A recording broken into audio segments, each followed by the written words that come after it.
Vamos en esta ocasión a abordar un apasionante tema y tiene que ver con la benignidad, la amabilidad, como traduce la NBI. Y voy a pedirles que tomen sus Biblias en Juan capítulo 8. Juan capítulo 8, vamos a leer los primeros 11 versículos. Hemos titulado el mensaje Benignidad, un rasgo inequívoco de Cristo. Un rasgo inequívoco de Cristo. Recuerden que estamos en la campaña que se llama Elige lo mejor. Estamos viendo un rasgo del carácter de Cristo. Damos gracias al Señor por su palabra. ¿Qué les parece si leemos juntos Juan capítulo 8? Vamos a leer los versículos del 1 al 11. Juan capítulo 8, versículos del 1 al 11. Vamos a ver esta historia. Es una historia interesante, una historia fuerte también de la Escritura, pero también una historia llena de gracia. Dice la palabra del Señor así. Pero Jesús se fue al monte de los olivos. Al amanecer se presentó de nuevo en el templo. Toda la gente se le acercó y él se sentó a enseñarles. Los maestros de la ley y los fariseos llevaron entonces a una mujer sorprendida en adulterio y poniéndola en medio del grupo, le dijeron a Jesús: Maestro, a esta mujer se le ha sorprendido en el acto mismo de adulterio. En la ley, Moisés nos ordenó apedrear a tales mujeres. ¿Tú qué dices? Con esta pregunta le estaban tendiendo una trampa para tener de qué acusarlo. Pero Jesús se inclinó y con el dedo comenzó a escribir en el suelo. Y como ellos lo acosaban a preguntas, Jesús se incorporó y les dijo: aquel de ustedes que esté libre de pecado, que tire la primera piedra. E inclinándose de nuevo, siguió escribiendo en el suelo. Al oír esto, se fueron retirando uno tras otro, comenzando por los más viejos, hasta dejar a Jesús solo con la mujer, que aún seguía allí. Entonces él se incorporó y le preguntó: Mujer, ¿dónde están? ¿Ya nadie te condena? Nadie, Señor. Tampoco yo te condeno. Ahora vete y no vuelvas a pecar. Dios bendiga su preciosa palabra. Vamos a orar al Señor. Señor, estamos con gratitud en nuestro corazón. Gracias porque tú has prometido que donde 2 o 3 estén congregados en tu nombre, allí estarás tú. Y aquí habemos más de 2 o 3. Y nos hemos reunido en tu nombre y para tu gloria. Queremos pedirte, Señor, que hables a lo profundo de nuestro corazón hasta llegar a las intenciones del mismo, de tal manera que podamos hacer de la benignidad, Señor, un rasgo distintivo de nuestro carácter. Tú sabes cuánto necesitamos de ti. Bendice tu palabra en nuestro corazón. El simple hecho de leerla, Señor, nos habla del amor benigno de Jesús. Pero permítenos, Señor, aprender algunas buenas lecciones para que podamos seguir eligiendo lo mejor. En el nombre de Jesús. Amén. Definición de la palabra benignidad. ¿Cómo podemos definir la palabra benignidad? Benignidad. Bueno, vamos a ver algunos rasgos de la misma.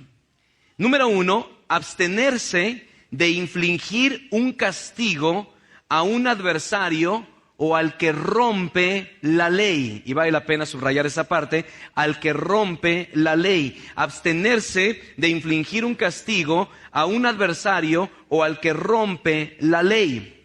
También se traduce la palabra benignidad como la compasión que le impulsa a uno a ayudar al débil, a ayudar al enfermo, a ayudar al pobre. Vean, esto es benignidad. Curiosamente estamos en esta semana hablando sobre benignidad, hablando sobre el comedor de amor. Bueno, pues esto se aplica a nuestra vida. Compasión que le impulsa a uno a ayudar al débil, al enfermo o al pobre.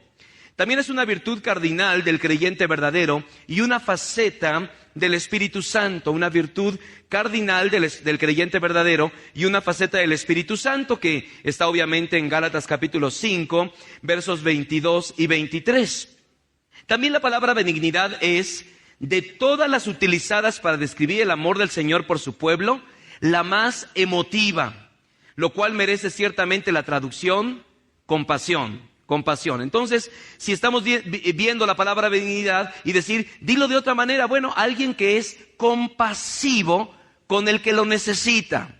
Ahora, la semana pasada hablamos sobre paciencia. Yo espero que estemos trabajando en este rasgo del Espíritu Santo. Pero cuando hablamos de benignidad, y yo pregunto, en base a esta definición de abstenerse de infligir un castigo, la compasión que impulsa a uno para ayudar, o quizá compasión en su sentido más simple, ¿quiénes acá necesitamos benignidad? A ver, para ver si somos menos. No, yo pensé que íbamos a ser menos los que necesitamos, pero todos necesitamos ser un poco más benignos. La historia que hoy vamos a ver es una historia difícil, es una historia de dolor, es una historia de vergüenza, es una historia de culpa, pero también es una historia de esperanza, es una historia de gracia. No me cabe la menor duda que el extraordinario poder del pecado ha dejado una huella indeleble en el corazón de cada uno de nosotros. Todos acá hemos fallado, ¿o no? Hay alguien que diga, yo no, hermano, ni debería estar aquí el que no ha fallado. De hecho, venimos porque hemos fallado. Venimos porque no hemos ajustado las expectativas y el corazón de Dios.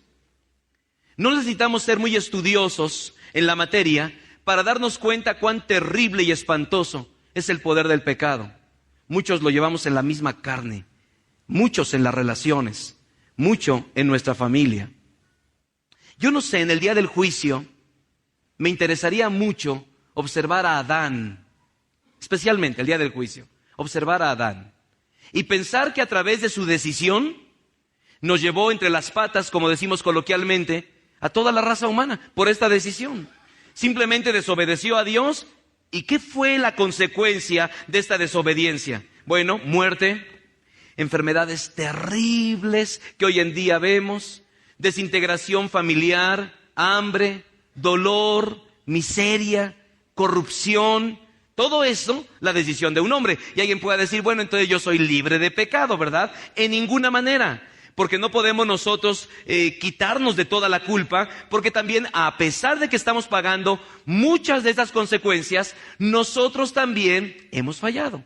Y no una, sino muchísimas veces. Hay que añadirle a todo este dolor que muchas veces la gente, aunque le ha fallado al Señor, no sabe cómo tratar con el asunto de la culpa finalmente. ¿Cómo podemos quitarnos este lastre en la vida? ¿Cómo podemos acercarnos a Dios y apelar a su benignidad? De manera que podamos recibir el perdón del Señor. A la luz de esta impresionante historia, conocida, imagínense cómo se conoce la historia, la mujer adúltera, qué título obtuvo esta terrible historia, vamos a ver los contrastes de la benignidad de Jesús hacia alguien que necesitaba benignidad con urgencia.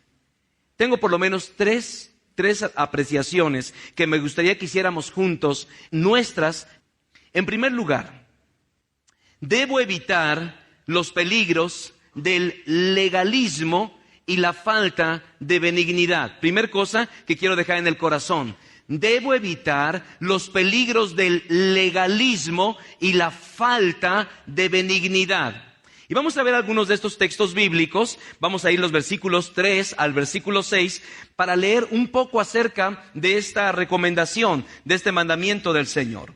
Dice la palabra del Señor así: los maestros de la ley y los fariseos llevaron entonces a una mujer sorprendida en adulterio y poniéndola en medio del grupo, le dijeron a Jesús: Maestro, a esta mujer se le ha sorprendido en el acto mismo de adulterio. En la ley Moisés nos ordenó apedrear a tales mujeres. ¿Tú qué dices? ¿Tú qué dices? En primer lugar, esta es una historia de fracaso. Es una historia de abuso. Es una historia de vergüenza. Pero también es una historia de gracia. Quiero que vayamos por un momento a través de los ojos de la fe a aquel grupo de personas que estaban rodeando a Jesús. Por cierto, los que traen alguna piedra listo para lanzarla, más les vale soltarla de una buena vez. Pero vamos a ponernos alrededor de esta escena y vamos a tratar de ver todo lo que sucedió en ese momento.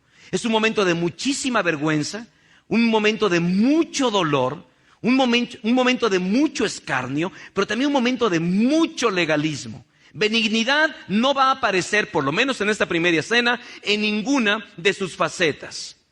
Imagina, por favor, la grotesca escena. Está Jesús, están los fariseos y una mujer de dudosa reputación. Vienen uno de los episodios más fuertes de todo el Nuevo Testamento. La pregunta es muy simple. ¿Qué hacer con la gente pecadora? ¿Qué hacer con los que han fallado? Miren, como pastor, a menudo tengo que tomar decisiones al respecto. De repente una llamada telefónica, pastor, resulta que esta persona está teniendo relaciones fuera de matrimonio. ¿Qué hacer con ellos? Este par de jóvenes están teniendo relaciones fuera de matrimonio. ¿Qué hacer con ellos? La pregunta es simple. ¿Qué hacer con la gente pecadora? Es una historia ciertamente de vergüenza. Porque no estamos hablando de que me escuché, de que a lo mejor esta mujer, de que por su cara quizás es una mujer que no vale la pena, de que me contó mi tío, mi primo, que no. Esta mujer fue sorprendida, y quiero que por favor entiendan la declaración, sorprendida en el acto mismo de adulterio. Por eso creo que es una historia fuerte. ¿Qué hacer con la gente que es culpable? Y sobre todo con aquella que sí de veras es culpable. Porque no estamos hablando de que, Señor, dicen las lenguas que esta... No. Simplemente esta mujer fue sorprendida en el acto mismo. Ahora, no podemos sacar de contexto esta dramática historia, ya que uno de los versos nos dice que Jesús estaba enseñando a la gente. Jesús estaba compartiendo el reino. Jesús estaba dándose de sí. Es curioso, ¿no? Mientras Jesús enseñaba, esta mujer estaba metida en una recámara, no sabemos si de ella o del amante, y ahí estaba, cometiendo adulterio delante de Dios. Los hombres que la rodean son los llamados fariseos, religiosos de su tiempo, como se les llamaba. Ellos se habían autodenominado los guardianes de la ley, de tal manera que ellos tenían el derecho de juzgar, tú sí eres pecador, tú no eres pecador, tú sí has fallado, tú no has fallado, yo no he fallado. Así que encontramos un grupo de personas con un terrible sentido de fariseísmo y de legalismo. ¿Pueden imaginar la fuerza de la declaración? Esta mujer ha sido sorprendida en el acto mismo de adulterio. Evidentemente había niños, ¿no? Había jóvenes, había hombres, había ancianos. Imagínense ahora mismo que alguien se levanta y dice, esta mujer fue sorprendida en adulterio. ¿Pueden imaginar? Es una frase punzante, lleva veneno. Cualquiera que estuvo ahí seguramente tuvo que voltear a ver de quién se estaba tratando. Por eso yo creo que es una historia de mucha vergüenza. No llamaron a Jesús, oye Jesús, ven para acá, mira, tenemos a esta mujer, fue sorprendida, tenemos las pruebas. No, sino que públicamente. Por eso pienso que es una historia de abuso, es una historia de dolor. ¿Pueden ver la maldad? ¿Pueden imaginar cuando la llevaban quizá con poca ropa, la poca que pudo echarse encima, caminando por las calles, empujada para llevarla delante de Jesús? Sí, es una historia de vergüenza, es una historia de dolor. En segundo lugar, los acusadores se basaban en varios elementos para su juicio. Quiero compartir algunas de las cosas que ellos usaban para decir, esta mujer merece castigo. Por ejemplo, los rabinos. Los rabinos decían y opinaban en ese tiempo que todo judío debe morir antes de que cometa uno de 3 pecados: idolatría, asesinato o adulterio. Esto enseñaban los maestros de la ley. Todo judío debe morir antes de que cometa idolatría, asesinato o adulterio. Quiere decir que el adulterio era uno de los pecados más graves. Según la ley, merecía pena de muerte. Ahora, la cuestión es, ¿cómo debería morir? Ahí sí los rabinos no decían mucho al respecto. Hay una segunda postura, Levítico 20:10. Se enseña en Levítico 20:10 lo siguiente. Si un hombre cometiera adulterio con la mujer de su prójimo, ¿qué dice ahí? El adúltero y la adúltera indefectiblemente, ¿qué dice ahí?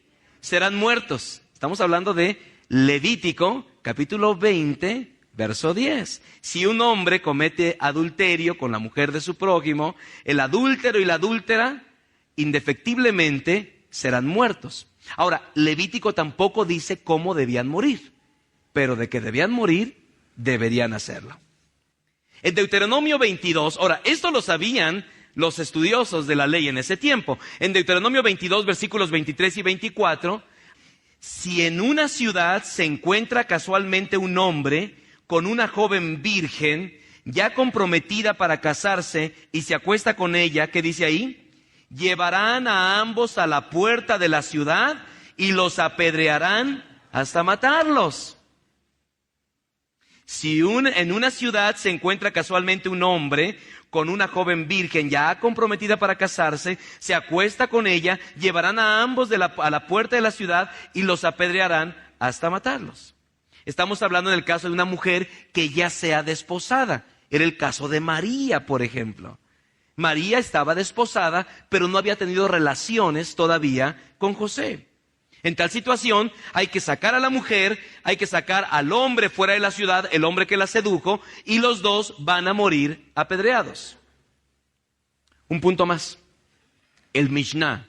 El Mishnah es la ley escrita de los judíos. Vamos a ver qué enseñaba el Mishnah. El Mishnah decía así: el castigo para el adulterio es el estrangulamiento. El Mishnah dice: el castigo del adulterio es el estrangulamiento, y la manera en que debe llevarse a cabo, porque no nada más es ahorcarlo, sino observen, al hombre hay que enterrarlo en el estiércol hasta las rodillas. Se le debe poner una toalla suave dentro de una gruesa alrededor de su cuello, para que no queden marcas, porque se trataba de un castigo de Dios. Después, un hombre gira, toma de un lado del extremo parte de la toalla y el otro, y entonces jalan con toda su fuerza hasta que el hombre muere. Para la mujer, el castigo era más benévolo: morir apedreada. Si quieren nos hacemos del Antiguo Testamento, ¿no? Porque hay mucha gente que dice, vayamos nuevamente a esas cosas del Antiguo Testamento y no debemos de pasar por estas cosas. Bueno, esto era la ley. Y estamos hablando de un grupo de religiosos que sabía cómo se trataba el asunto del adulterio. Ellos tenían conocimiento. Entonces no estamos hablando aquí que inventaron algo, que inventaron un pecado, que era una mujer santa, pura, casta, y le echaron un chisme. No, estamos hablando de una pecadora, una verdadera pecadora. Además, ¿ellos qué hicieron? Fueron al manual. El manual dice, esta gente necesita morir. ¿Qué hacer con el pecador? Debe de morir. Esta mujer fue sorprendida en el acto mismo de adulterio. Piensen por favor en un momento en las opciones de Jesús.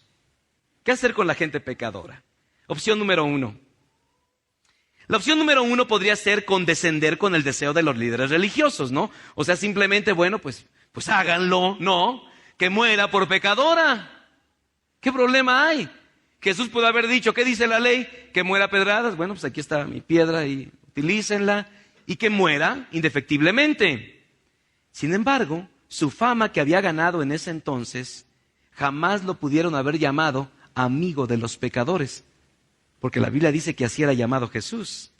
También chocaría con la ley romana, que era la que reinaba en ese momento. Los judíos no podían imponer la pena de muerte para nadie, por lo que si Jesús decía, mátenla, entonces se convertiría en un criminal delante del imperio romano. Está complicada la cosa, ¿no? Ahora, otra opción, perdónenla. Sería la segunda opción, perdonarla. Es otra opción. Pero entonces afirmaría que enseñaba a los hombres a desobedecer la ley de Moisés y se estaría alentando a la gente a cometer adulterio. Porque pues tú puedes acostarte con quien sea y finalmente puedes ser perdonado. Qué conflicto, ¿no? ¿Qué problema tenía Jesús? No parecía fácil, por eso dice que era una trampa. Ahora no sabemos. Cuando pienso que era una trampa, hay algo que me llama la atención. En toda esta historia, tengo una pregunta simple para ustedes. ¿Dónde está el hombre con el que cometió adulterio? No viene. Yo fui varias versiones, no viene. Yo pregunto, ¿le pagarían a este hombre? No lo sé. Ni quiero hacer una hermenéutica obscurantista, ¿no? Una interpretación de la Biblia de algo que la Biblia no dice. Pero ¿dónde está el hombre? Porque un adulterio es de dos. Sin embargo, agarran nada más a la mujer. ¿El hombre dónde estaba? ¿Le pagarían? ¿Él estaría dispuesto a tener un soborno con tal de pasar un tiempo de placer con esta mujer y luego ya ser sorprendida y llevarla a Jesús? Es una historia complicada, es una historia compleja. Sin embargo, era una trampa básicamente para Jesús. Las personas con falta de benignidad, al igual que los líderes religiosos del tiempo de Jesús, se equivocan por lo menos en dos apreciaciones. Ojo con esto, ojo con esto. En primer lugar, las personas con falta de benignidad tienen una incorrecta comprensión de lo que es la autoridad. Las personas con falta de benignidad que tienen autoridad tienen que entender los riesgos y alcances de la autoridad. La autoridad debe de basarse en la comprensión. La autoridad debe recuperar al criminal, debe recuperar al pecador. Pero ellos concebían como algo que se les daba derecho a erguirse sobre los demás, como unos vigilantes lúgubres y estar atentos a cualquier error, cualquier desviación de la ley, con un castigo salvaje y despiadado. Cuidado, porque muchos de nosotros somos padres acá, y cuando los hijos fallan, ¿cómo nos falta benignidad? Cuando el esposo falla, ¿cómo les falta benignidad a las mujeres? Cuando la esposa falla, ¿cómo nos falta benignidad a los hombres? Consideran algunos que la autoridad de posición les da el derecho de aniquilar al pecador. Tú eres un pecador y no vales absolutamente nada la pena. Todavía hay aquellos que piensan que se les dio el derecho de condenar y de castigar. Hay gente que piensa así. Hay gente legalista que dice primero la ley. ¿Qué es lo que dice? Tenemos que correrlo, tenemos que hacer tal o cual cosa. Hay una frase de George Whitefield cuando vio a un criminal caminando hacia el cadalso, pronunció una famosa frase que dice así: ahí voy yo si no fuera por la gracia de Dios. Y es lo mismo contigo y conmigo. Cuando veas que alguien falla, tú puedes decir abiertamente: yo estaría en la misma posición si no fuera por la gracia de Dios. Los fariseos del tiempo de Jesús no tenían esta apreciación y en segundo lugar tenían una actitud de crueldad. Porque esto es cruel, ¿no? Esto es cruel en realidad. Estos no miraban a la mujer como una persona, la veían más bien como una cosa, como la carnada para apresar a Jesús. La mujer tiene poca importancia, según este texto bíblico, ¿verdad? Como la carnada para apresar a Jesús, un simple peón en el juego de los fariseos. Qué interesante ver esta historia de contraste, de desgracia y de ignominia. ¿Cuál era el futuro de esa mujer? ¿A quién le importa el futuro? ¿Qué iban a decir su familia? ¿A quién le importa? ¿Qué acerca de su reputación? A nadie le interesa. Quedó arruinada. Era una parte necesaria, pero también era una parte desechable. ¿Por qué? Porque agarraron a esta mujer para poder tratar de acorralar a Jesús. Entonces, finalmente, era como el cebo de una trampa. Sin embargo, para nosotros, para Dios, somos personas con nombre y con identidad. Somos personas importantes para Él. Dice la Escritura en Isaías 45, yo soy Jehová, quien te pongo nombre, quien te pongo nombre. ¿Qué tanto nos parecemos a estos líderes religiosos? Nada de amor, nada de benignidad, solo hacer cumplir la ley a como dé lugar. El amor, ¿quién sabe? La restauración, ¿quién sabe? ¿A quién le importan? Todavía hay quien está imitando a esta gente, porque no tiene para nada un sentido de benignidad en su vida. En segundo lugar, debo evitar los peligros de la inmoralidad sexual. Debo evitar los peligros de la inmoralidad sexual. Fíjense que cuando vamos a Gálatas capítulo 5, versículo 18, dice, manifiestas son las obras de la carne que son inmoralidad sexual. Es la primera que trata. Por eso quiero aprovechar en esta oportunidad hablar un poquito sobre los peligros de la inmoralidad sexual. Vean lo que dice el texto bíblico. Los maestros de la ley y los fariseos llevaron entonces a una mujer sorprendida en adulterio. Ahora, quiero leer un texto bíblico que habla sobre la antítesis del fruto del Espíritu. Es Gálatas capítulo 5, pero versículos 19 y 21. Las obras de la naturaleza pecaminosa se conocen como, a ver, vamos a ver, ¿quieren leer conmigo? Se conocen bien: inmoralidad sexual, impureza y libertinaje, idolatría y brujería, odio, discordia, celos, rivalidades, disensiones, sectarismos y envidias, borracheras, orgías y otras cosas parecidas. Ahora, ojo con esto, dice ahí, las obras de la naturaleza pecaminosa. Cuidado porque hoy han dicho que estos son demonios. No son demonios. Dice ahí la Biblia, obras de la naturaleza pecaminosa. Son cosas que yo quiero hacer por mi inclinación al pecado. Ahora, aquí hay una de tantas. ¿Cuál es? La inmoralidad sexual. Déjenme decirles algunas cosas importantes sobre la inmoralidad sexual. La inmoralidad sexual, querido, destruye la racionalidad de una persona. No está esto ahí en el bosquejo. Destruye la racionalidad de la persona. La inmoralidad sexual destruye su inteligencia. Es el punto crítico donde se le ve claramente a una persona pensante y honesta. El sexo es el medio de la procreación, esto es decir, tener hijos y conservar la especie humana. Ahora bien, es a través del acto sexual el que el ser más íntimo de una persona se da. Sus genes, su naturaleza, fluyen hacia la otra persona para producir una nueva vida. Esto es, el sexo involucra la parte más privada, más íntima de una persona. Así que por su naturaleza misma, el sexo es el acto más íntimo y privado de un ser humano. También la inmoralidad sexual destruye el cuerpo de la persona en el hecho de que rebaja su cuerpo al nivel de un animal. Simplemente el punto de vista equivocado del hombre. Considera al hombre como una bestia, desestimando el espíritu del hombre. Por eso cuando alguien tiene relaciones sexuales fuera de matrimonio, lo que está haciendo es atentando contra el cuerpo de Cristo, finalmente. Y donde Satanás puede también estar más cerca del Espíritu Santo que mora en nosotros. La inmoralidad sexual destruye el cuerpo de una persona en que corrompe el más íntimo templo del Espíritu Santo. La inmoralidad sexual destruye el cuerpo de una persona porque crea toda suerte de problemas emocionales y espirituales en las personas involucradas.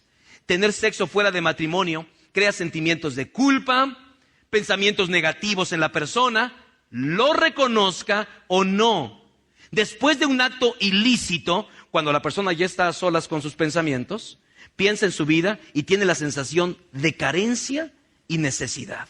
No importa la persona que sea, no importa cuánto tiempo haya estado involucrada en una conducta sexual fuera de matrimonio. Hay tiempos cuando la persona piensa en su vida y la necesidad de algo más significativo que solamente una relación sexual.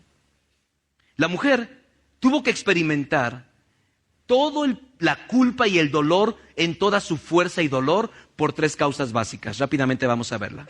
Número 1, la culpa por su propio pecado.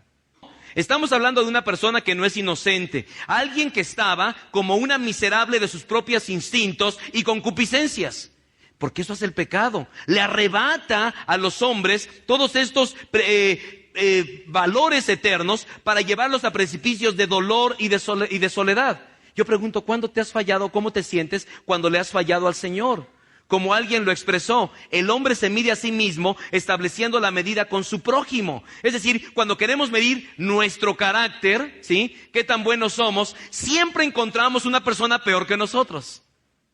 Y esta persona siempre encuentra a otra persona peor que ella. Y esta persona que es peor encontrará una persona que es más miserable.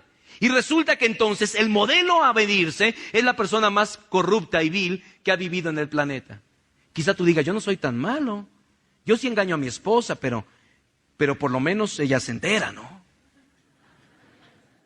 Algunos dicen, bueno, yo sí engaño a mi esposa, pero no como el vecino que anda con relaciones no solo heterosexuales, sino homosexuales, ¿verdad? Entonces él es peor que yo. Sí, el asunto es que siempre encontrarás a alguien más miserable que tú.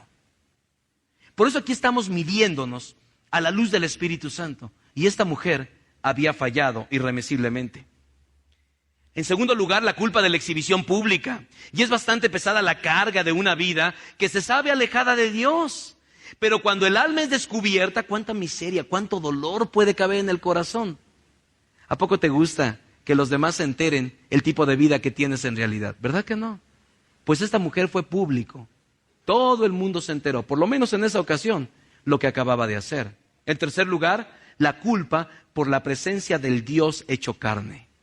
Y era bastante duro, ¿no? El hecho de soportar la carga del pecado personal, las miradas quisquillosas y penetrantes de la gente, el que, ¿qué dirán, verdad? lo llevaron sin saberlo al juez por excelencia, aquel que sabe absolutamente todo lo que hemos hecho. Tanto fue así que realmente sin saberlo, el juicio de una se convirtió en un juicio colectivo. No era solo ella la que estaba siendo juzgada, era toda la gente ahí alrededor que se convirtió en presa del juicio del Señor.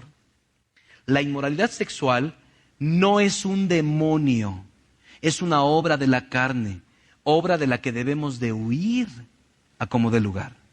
En tercer lugar, debo procurar seguir el ejemplo de benignidad de Cristo. Tercera y última cosa, debo procurar seguir el ejemplo de benignidad de Cristo. Encontramos a Jesús siendo bombardeado por una serie de preguntas de parte de los líderes religiosos. ¿Qué hacer con la gente que ha fallado? Finalmente, dice el texto bíblico, entonces Él se incorporó y le preguntó, mujer, ¿dónde están? ¿Ya nadie te condena? Nadie, Señor. Tampoco yo te condeno. Ahora vete y no vuelvas más. Y no peques más. No vuelvas a pecar. Si era una trampa, yo creo que no salió de los fariseos, se fabricó en el infierno mismo. Jesús escribiendo en la tierra en tanto los hombres preguntaban. Fíjense que al estar estudiando este texto bíblico, fui a ver algunas de las posibles interpretaciones. Jesús estaba escribiendo y ninguna me deja tranquilo, ¿verdad? En realidad, solamente Él estaba escribiendo en la que la mujer estaba siendo acusada. Algunos han dicho que lo que empezó a escribir Jesús en la tierra fueron los pecados de los que lo rodeaban. No sé, puede ser, ¿verdad? Además se los conocía. Entonces finalmente cuando empezaron a leer sus propios pecados, se sintieron inhibidos. Sin embargo, Jesús sentía muchísimo dolor, muchísima pena por esta mujer. Esto para mí me habla de un caso de benignidad en extremo. Dijimos que la benignidad es sentir compasión por alguien que ha infringido la ley, alguien que ha fallado. Por eso pienso que este es un caso de benignidad extrema, porque estamos hablando de alguien que sí había fallado. Ella llegó todavía de haber estado en unos cuantos minutos antes en una relación fuera de matrimonio. Sin embargo, ahí vemos que la benignidad nos capacita para ver correctamente. Tengo por lo menos 3 cosas que decirles. En primer lugar, la benignidad hace que el hombre sea responsable de sus actos. La benignidad, ojo con esto, hace al hombre responsable de sus actos. Jesús no está menoscabando la culpabilidad de la mujer, sino que está afirmando que cada uno tendremos que responder por nuestras debilidades y nuestros pecados. Jesús no está diciendo, ay no importa, tú puedes engañar a tu esposo. No está diciendo eso. La benignidad nos da la capacidad de ver al pecado y que la gente asuma su responsabilidad. ¿Saben qué me ha pasado? De vez en cuando a la gente no tiene que decirle algunas cosas en las que ha fallado y la gente lo niega. Esta mujer no podía negarlo porque la sorprendieron. Jesús está diciendo, sí, esta mujer falló. Así que ten pendiente. Cuando tú le falles a Dios, no quiere decir que Dios, por ser bueno, no toma en cuenta tu pecado y dice, no hay problema, puedes seguirte revolcando las veces que quieras. Todo lo contrario, la benignidad ubica al pecador en su lugar. Por eso dice, el que de ustedes esté sin pecado, porque esta mujer tenía pecado.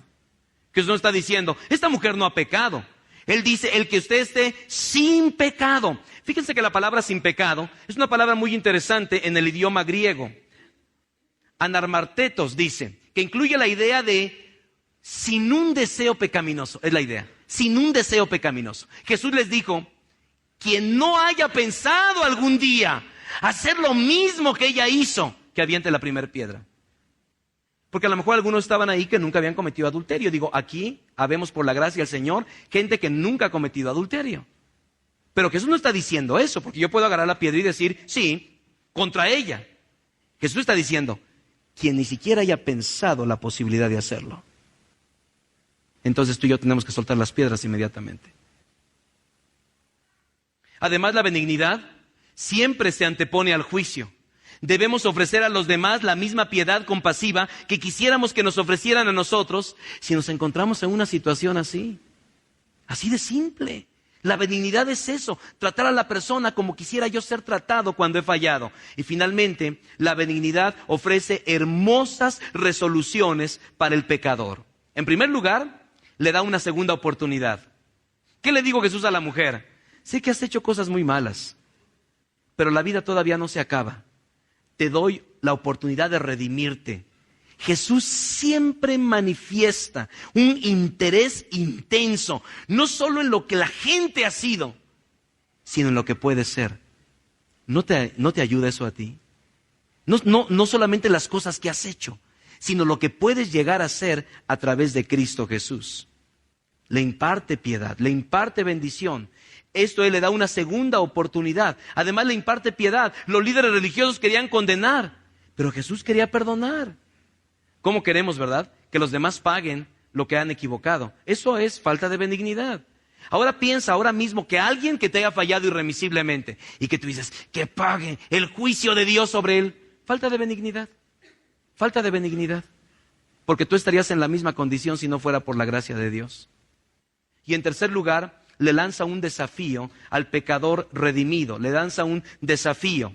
¿Cuál es el desafío? Vete y no peques más. ¿Qué hizo Jesús? Está mal lo que hiciste. Pero levántate, lucha, cambia tu vida de principio a fin. Vete, no vuelvas a pecar. Si alguna vez, amado hermano, te has preguntado cómo reacciona Dios cuando tú fallas, pon un marco en estas palabras. Y recuerda lo que dice el Señor, ve y no vuelvas a pecar. Hay varias maneras de tratar con este texto bíblico. Tú puedes salir de este lugar y tratar de vivir bajo la tiranía de la culpabilidad, haciéndote muy desdichado si le has fallado a Dios. Tú puedes cauterizarte y decir, no hay problema, cuando en realidad sabes que le has fallado a Dios. O en tercero, puedes venir y entonces pedir la gracia de Dios para el perdón de tus propios pecados. Y el Señor lo va a hacer.